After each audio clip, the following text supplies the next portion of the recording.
বহুত কথা আয়াতের তাফসীর গো, যেরকম আকিমুস সালাহ 12,000 মাসলা, কোরআনের এক এক আয়াতের তাফসীর আরে ঘন্টাকে ঘন্টা বলতে হবে বাবা গো।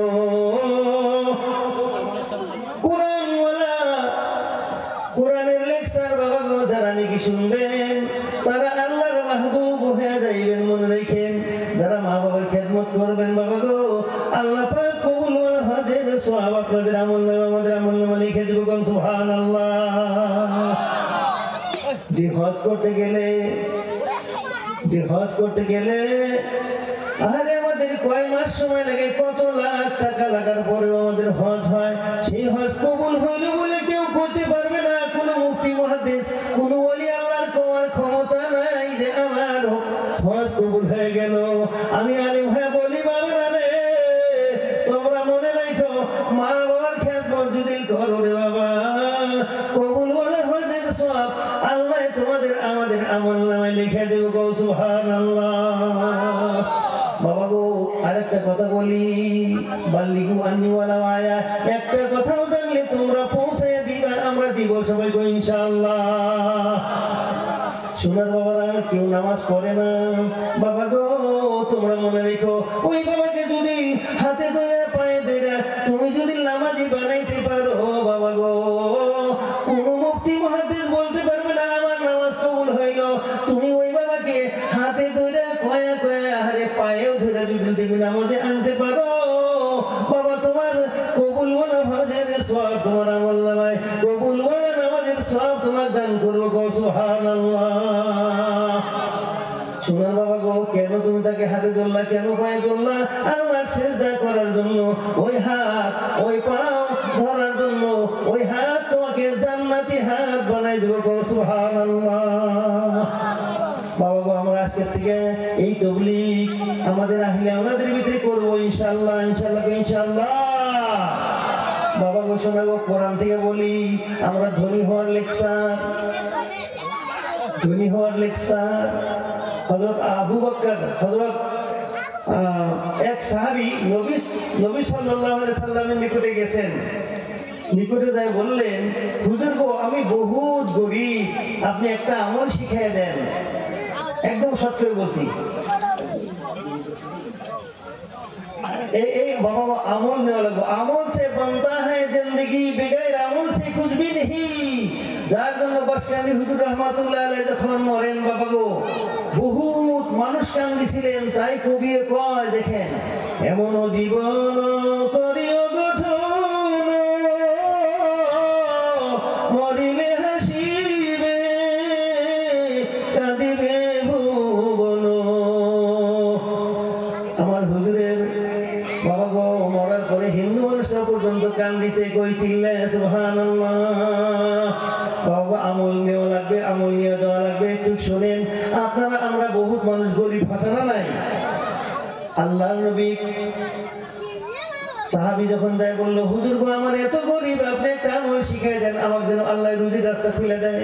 আল্লাহর নবী বলল, ও বাবা তুমি এক কাম করো, প্রত্যেক দিন যখন তুমি বাড়িতে যায় ঢুকবার জন্য ধরবা, তুমি সঙ্গে সঙ্গে বাড়িতে সালাম দিবা, আর ওই দরজার সম্মুখে দাঁড়িয়ে দাঁড়িয়ে কুল হুয়াল্লাহু আহাদ আল্লাহুস সামাদ লাম ইয়ালিদ ওয়া লাম ইউলাদ ওয়া লাম ইয়াকুল লাহু কুফুয়ান আহাদ তুমি 3 বার করে পড়বা। কেন বললো আল্লাহ নবী? এই কথা কোথা থেকে বললাম?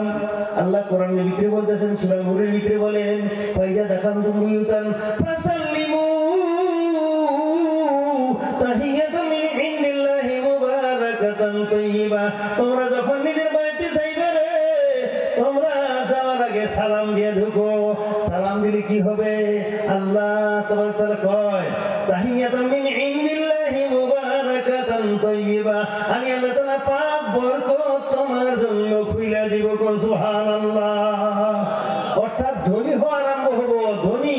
তাই সাহাবীকে আল্লাহর নবী শিখাই দিল, তুমি যখন বাড়িতে ঢুকবা তুমি যাই সালাম দিবা, আর দরজার সম্মুখে দাঁড়িয়ে 3 বার কুল হুল সূরা পড়বা।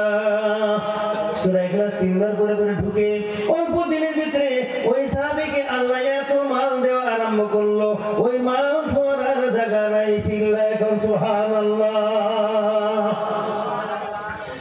ঘোষণা গো, আজ থেকে আমরা প্রত্যেকজন মানুষে সালাম দিয়ে দেয়া বাড়িতে ঢুকবো ইনশাল্লাহ।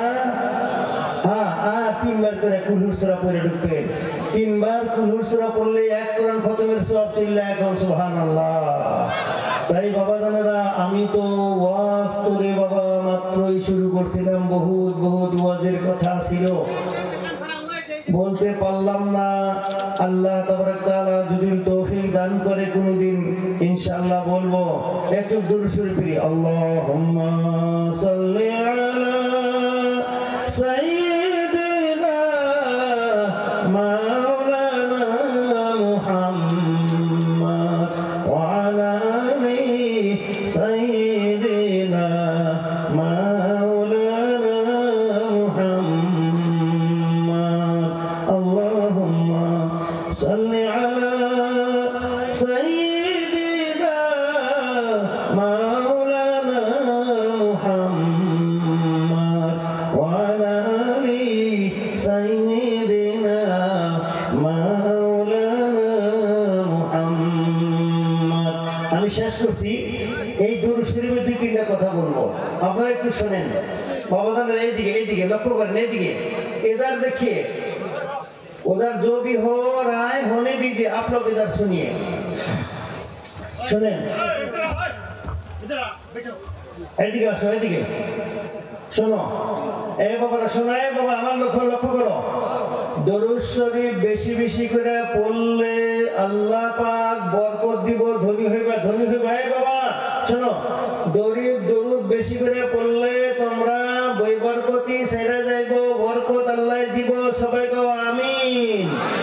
দরুদ বেশি পড়লে বড় বড় বালা মুসিবত আল্লাহ উঠায় নিব, চিল্লায় কও সুবহানাল্লাহ। দরুদ বেশি করে পড়লে মামলা মুকদ্দমার থেকে তোমরা রেহাই পাইবা, বড় বড় বেমার থেকে রেহাই পাইবা, আশিকে রাসূল বনবা।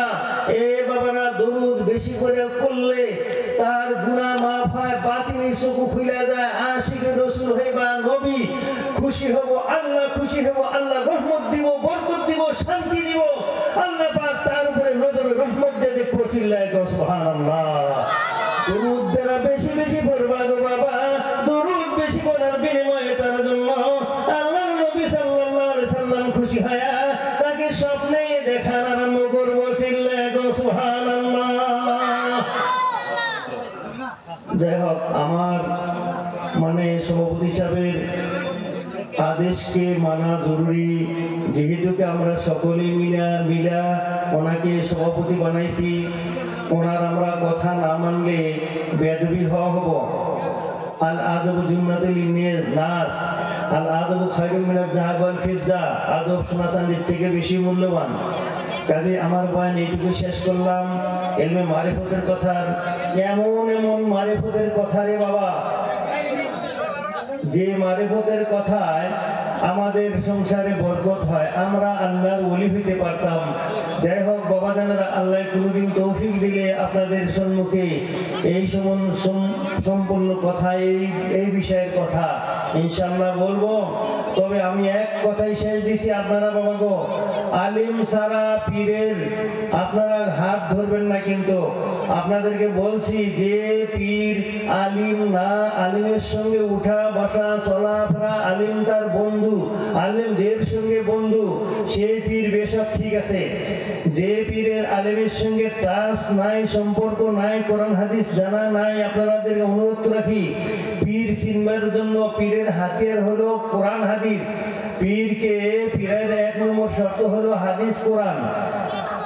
কোরআন ইলমে মারিফতের রব হলো কোরআন, তার বিশ্লেষণ হাদিস। আপনারা মনে রাখেন, ওই জন্য উম্মি পীর হইলেও যে উম্মি পীর আলেমের সঙ্গে উঠা বসা চলাফেরা, বন্ধু মুফতি মুহাদ্দিসদের সঙ্গে, সেই পীর বেশক ঠিক হবে। যে পীর মওলানা মুফতি মুহাদ্দিসদের সঙ্গে উঠা বসা চলাফেরা নাই, আপনাদেরকে অনুরোধ রাখছি, সেই পীরের সঙ্গে আপনারা উঠা বসা করবেন না। কেননা আল জাহিলু ইয়াফআলু শাররা ইয়াতাওয়াক্কালু খায়রা, জাহিল করবো খারাপি আর ভরসা রাখবো আমি বিরাট ভালো কাম করলাম, এটা কখনোই না। কিন্তু মনে রাখেন, আল জাহিল ইয়ারজা আলা নাফসিহি, জাহিল নিজের নফসের উপর রাজি হয়ে যাবে। যাই হোক বাবা জানেরা, এই কথা কয়ে আমার বক্তব্য শেষ করছি। আল্লাহ আমাদেরকে সকলকে আমল করবার তৌফিক দান করুন। এবং কি আমাদেরকে আল্লাহ পাক যে আমলে রাজি খুশি হয় সে আমলের তৌফিক দান করুন সবাইকে আমিন। আসসালামু আলাইকুম ওয়া রাহমাতুল্লাহি ওয়া বারাকাতুহু।